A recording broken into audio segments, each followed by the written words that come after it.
سلامونه دوستانو، جوړ په خیر. بشیر وطن دوست یم. د نن ورځې لپاره مو هغه جملې راخیستې دي چې په روزمره ژوند کې ترې استفاده کیږي.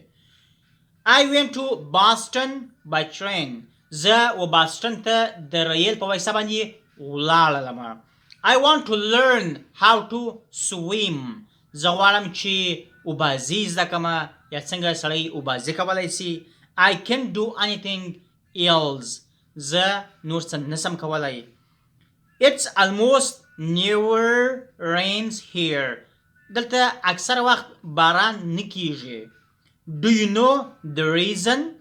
آیا ته پوهیږې په دلیل باندې یا دلیل یې تا ته معلوم دی یا وجه یې درته معلومه ده؟ I wished our classroom were air conditioning. دا کاشکې زموږ صنف کې ایر کنډیشن وای یا زموږ صنف ایر کنډیشن یا د یخې هوا کولر درلودلی. Don't worry about that. Don't worry about that. د دې په اړه باندې فکر مه کوه یا تشویش مه کوه یا د تشویش وړ نه ده. We had a very hot summer this year. سږ کال پسرلی چې و ډېر ګرم یا تود و.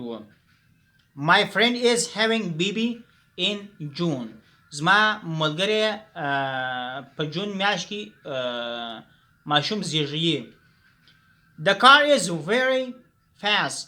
موټر ډېر تیز دی یا ډېر چابک دی. He got up early than usual. دی وختي راکښېنستی یا را وختي راپورته سولو د نور وختو په پرتله باندې. The boy tried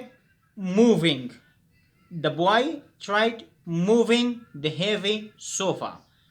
هلک کوشش کوي چې هغه درنه یا غټه وزنداره صوفا یا کوچ هغه د یوه ځای څخه بل ځای ته څه کړي، حرکت ورکړي یا انتقال یې کړي. I want to eat something. یا I want to eat something. زه غواړم چې یو څه وخورم. He was very happy. دی ډېر خوشحاله و، یعنی د خوشحالۍ احساس یې کوي لکه موږ تاسې الحمدلله. The girls began laugh.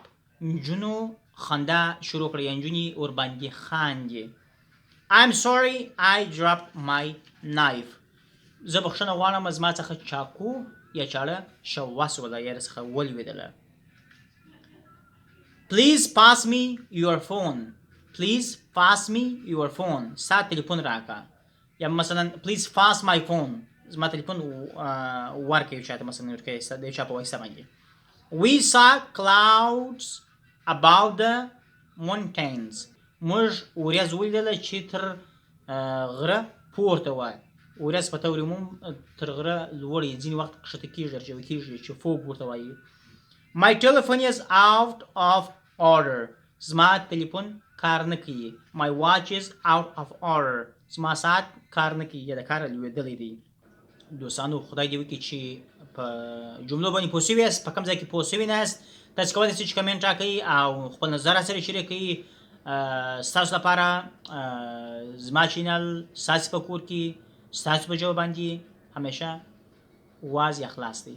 تر بلې ویډیو پورې د خدای په امان ښې چارې.